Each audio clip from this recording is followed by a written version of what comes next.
But yes, my friends, rejoice!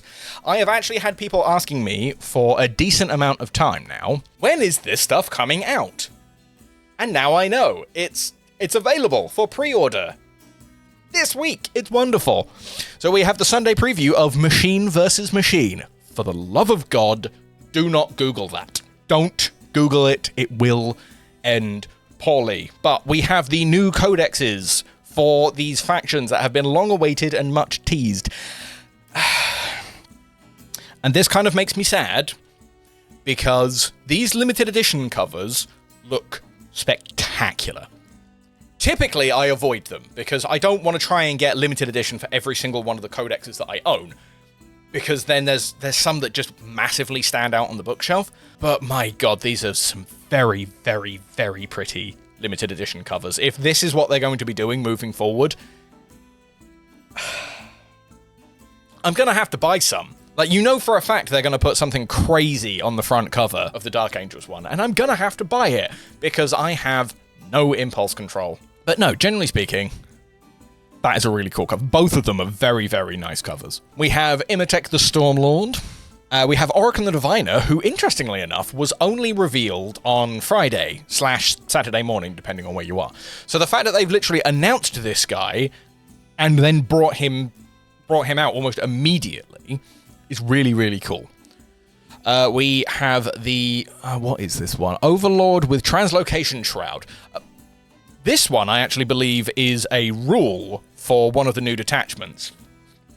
Apparently, it's going to work much the same way that the Grey Knight rule works at the moment. Like, he can pick X number of Necron units, teleport them off the board, and then rearrange them at the end of the enemy's turn. So that's interesting.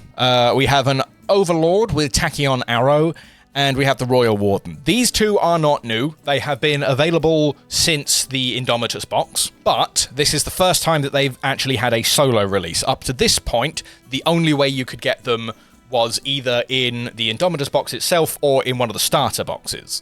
So this is the first time that you can get these guys individually. On top of that, you have the new Combat Patrol for the Necrons, which we've actually known about for a while because this was in the Leviathan rulebook. We've literally just been waiting for them to actually come out and say, hey, look, here's the box set. This is when it's coming out. So, yeah. It's essentially a reshuffle of the starter sets with this dude added in.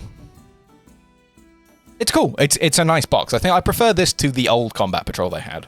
That one was a bit strange in my personal opinion. But we have the dice and the datasheet cards. Never cared for the dice. I always think that they're overpriced for what they are and how many you get. It's fine if you want the collector's thing. It's very cool. But these are fantastic. Always, always, always, always buy the datasheet cards for your chosen army. Always. And now we are on to the Adeptus Mechanicus, which, once again, my god, look at that limited edition cover. It is beautiful. If this is the standard of the limited editions going forward, I'm going to spend a lot of extra money on codexes that I really, really, really don't want to. We have this guy who, I'm sorry, I still can't take seriously. I don't care that there is an explanation as to why he's on stilts. It's goofy. It's very goofy. It's fun. I like it, but I like it in the sense of it's incredibly goofy. It's a very silly model. It's fun. It's fun. It's fine. It's fine.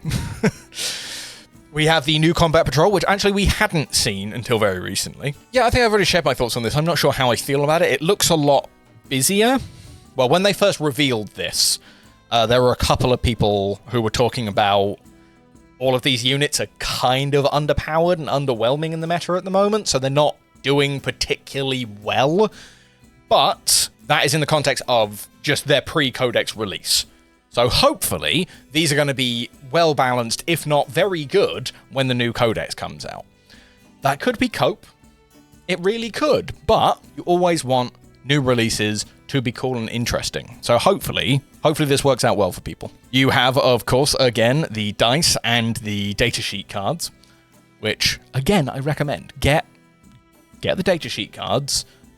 Dice cost too much for what they are. Although the Mechanica symbol on dice is very, very cool. This one I don't know anything about. Kill Team approved ops mission card. Cool. I'm not a Kill Team player. This just goes to show that GW know how to make really cool looking dwarf stuff. They just don't want to give it to the Leagues of Votann. It's very upsetting, because this stuff's cool. I like this. Can this be the aesthetic for the Leagues of Votann, please? This is awesome. This is great. Again, still not knowing much about Necromunda, cool bird thing. Oh, the squat helmet. That's not nice.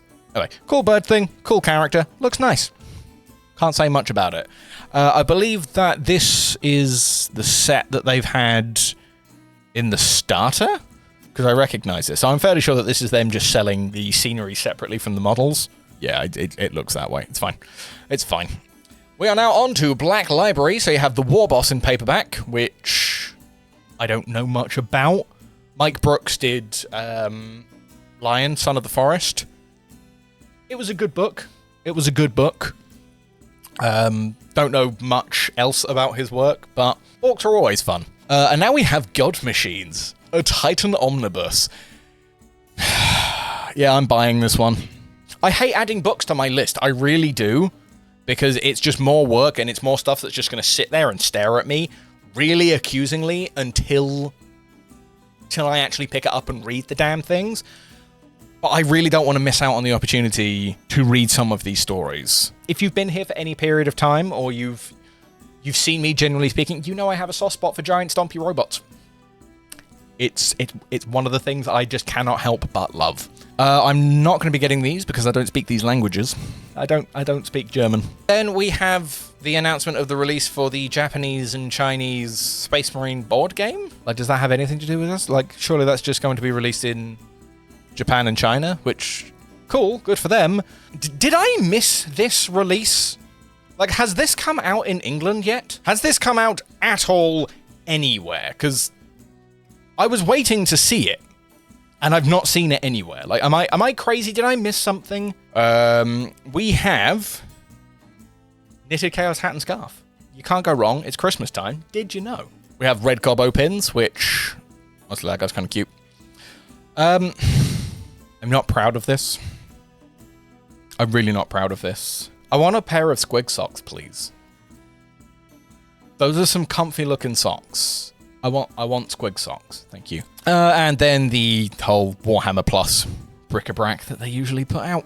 So we're going to do that thing where we summarize by summarizing over things. We have evil angry robots. Lots of evil angry robots. So very impressive evil angry robots. That's a lot of evil angry robots. We have some less evil angry robots. Derp. Again, the less evil angry robots doing their thing. All of their stuff to go with it. Pull cards. Dwarves are awesome. This person disagrees. Dwarves are not awesome. Buildings. Probably a fun book. Probably not a fun book, but I want it. I don't speak German. Where are you? Where did you come from? Where did you go? It's a hat. It's pins. It's socks. Want the socks. Thank you. Like, it's not the most elegant end, I'll admit. But I don't know how else to end these things. Like, what do? Do I just suddenly out of nowhere just